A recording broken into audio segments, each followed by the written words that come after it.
Schizophrenics of Reddit, how did it start? Serious. The major symptoms didn't really manifest as something I noticed.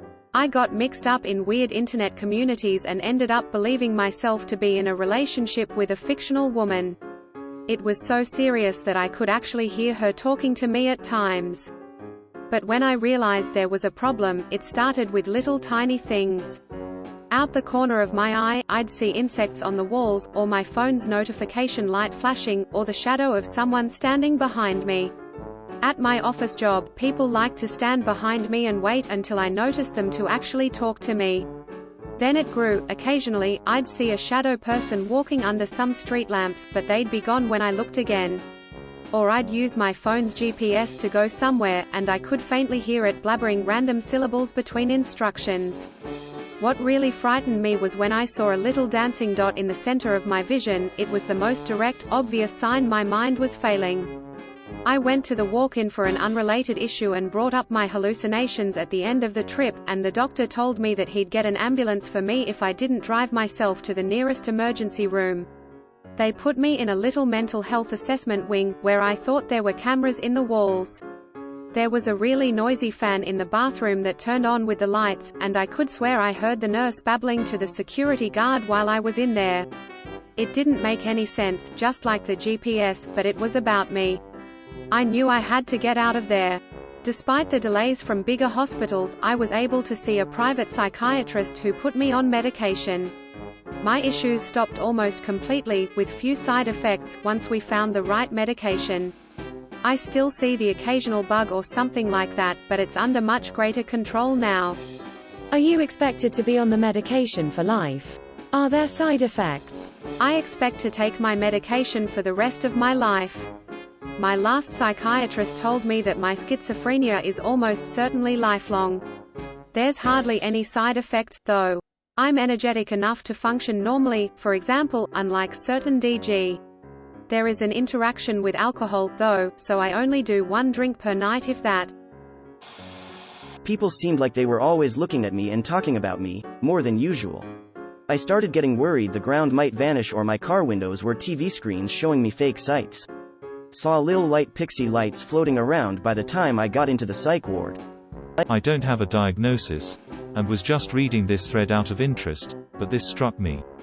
In the past year I've developed an almost obsessive worry that a sinkhole is going to open up under my bed and myself and my children will be swallowed whole. I have also developed an intense fear that someone is going to shoot my kids in the head while we sleep at night, to the point that I sleep with them away from the windows and with my hands on their heads. I know that wouldn't do anything, but it's all I can do. This actually gave me extreme pause, and I'm starting to notice a pattern, so I thank you for sharing, genuinely.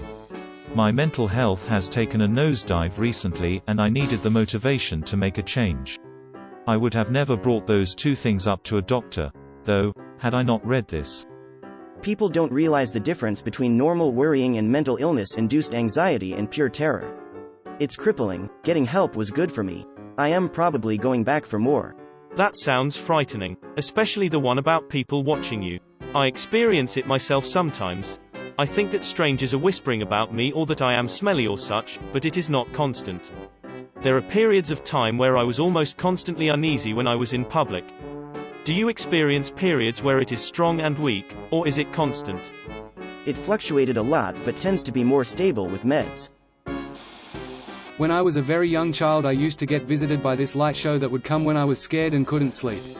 It was so pretty and looked like moving beads across the walls, almost like a kaleidoscope.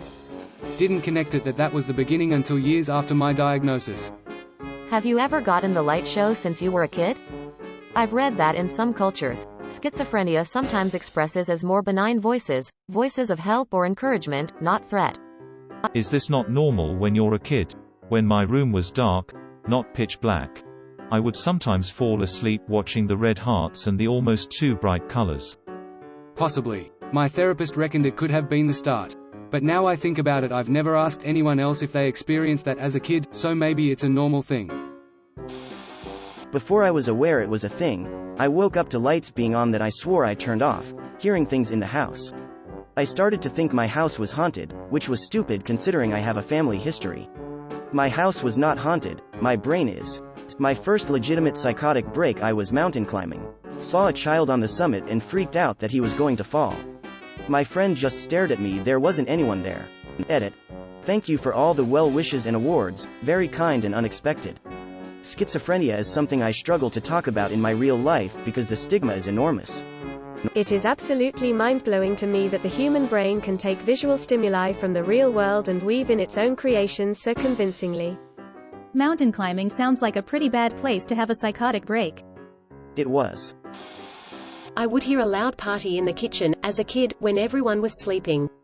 It creeped me out at first, but eventually I could choose what music they played and I stopped being scared. Yeah, that sometimes happens to me.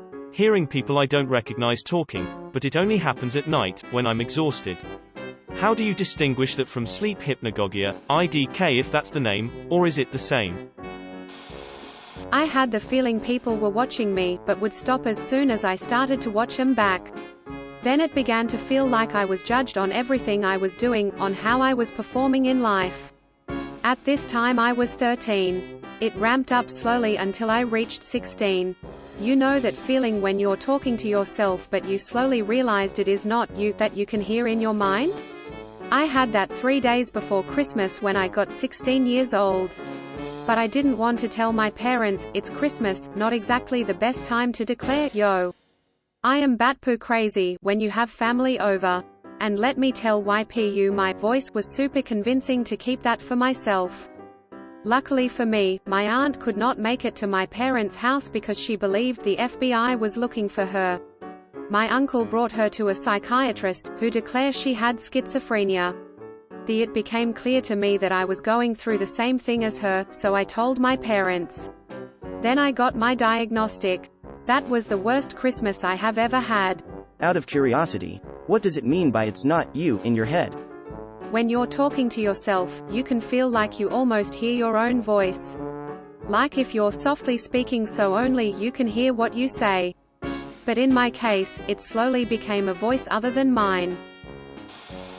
When I got married and suddenly moved across the country with my husband to college was my first psychotic break.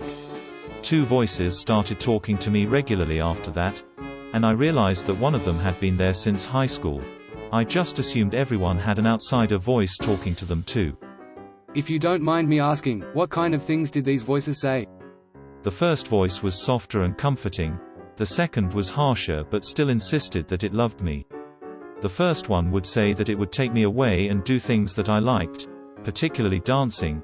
I was into that at the time, and that I was okay, I still deserved love, and that the voices would give it to me even if I was alone. It also claimed to be a princess, but that was something else. The second was very harsh. If I made the slightest mistake I could expect it to start yelling at me for days, telling me I was worthless and deserved to hurt.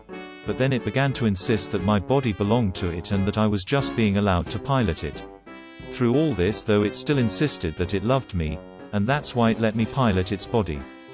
And because I was mostly alone, I believed them until I was pushed into therapy and started taking antipsychotics.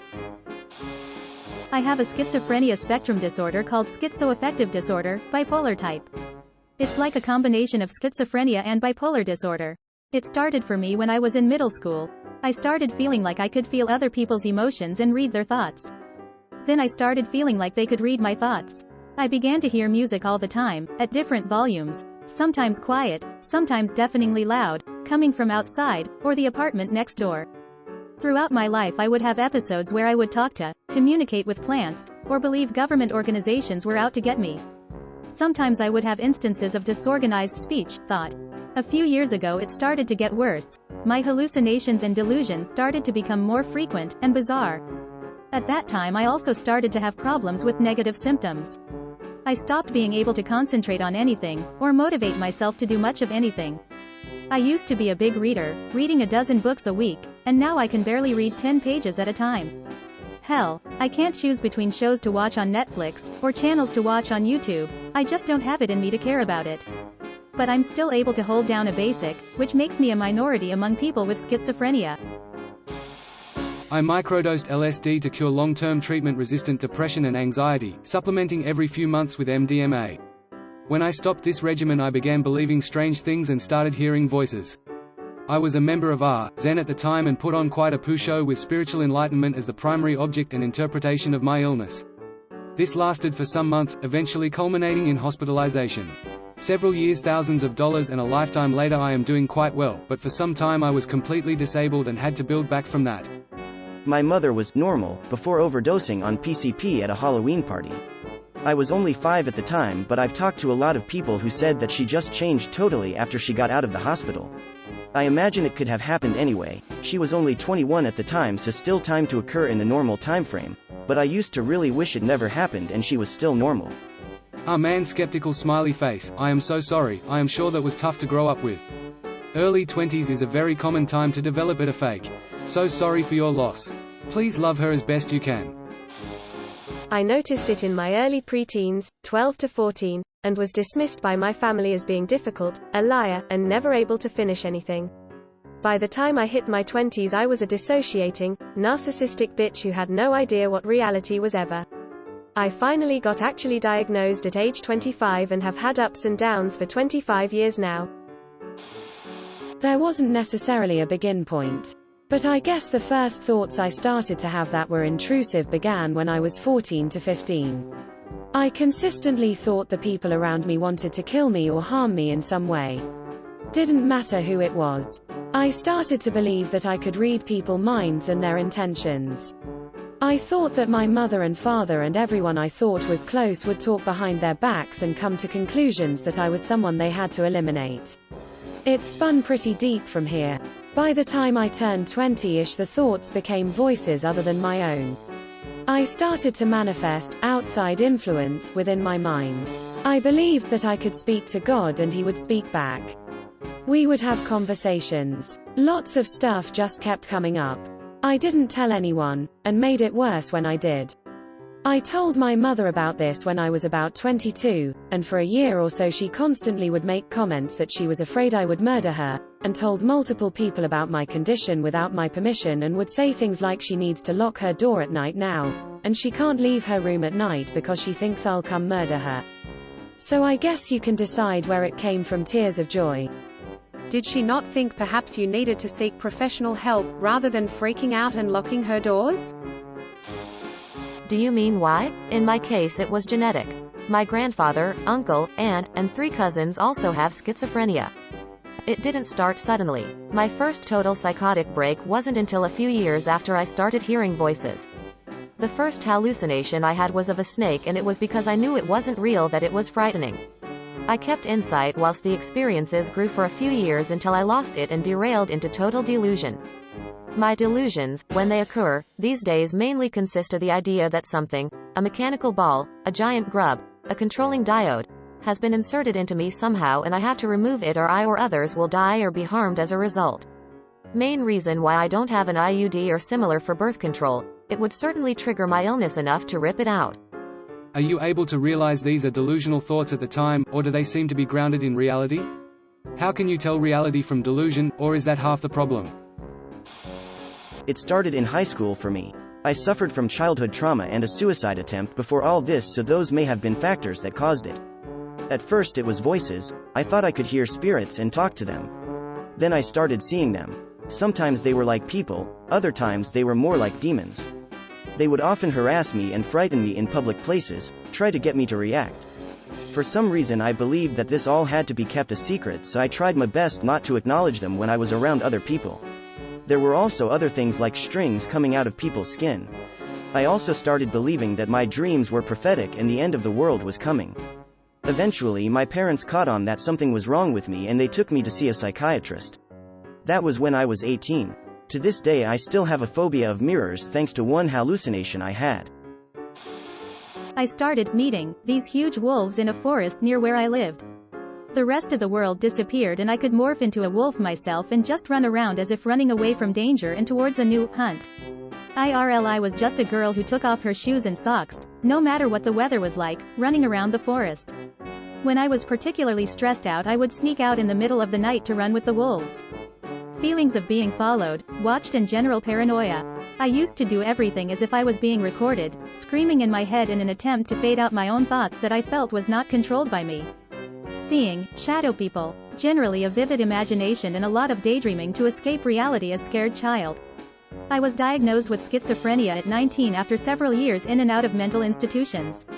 But now that I am almost 24, I believe that I don't have schizophrenia even though mental illness including schizophrenia runs in my family. Another psychologist I had for several years believed I have CPTSD and did, which I personally relate better with. But since I got the diagnosis, I thought I'd share my beginning of psychotic behavior. I had it in my family, but lived an active life and didn't think I was predisposed until after smoking WD every day for 2 years or so. One day I woke up and my perception of myself had changed. I won't go into detail as of how, but I continued to use DG and went on to harder ones, and during the 18 years I used meth I could relate to almost every mental illness I heard described. The doctors gave me the diagnosis schizophrenia, but I'm completely rehabilitated now and with medication I live a good life, better than I thought were possible. Thank you for watching. We upload new videos every day, so be sure to come back for more fun. Please consider liking and subscribing if you enjoyed the video.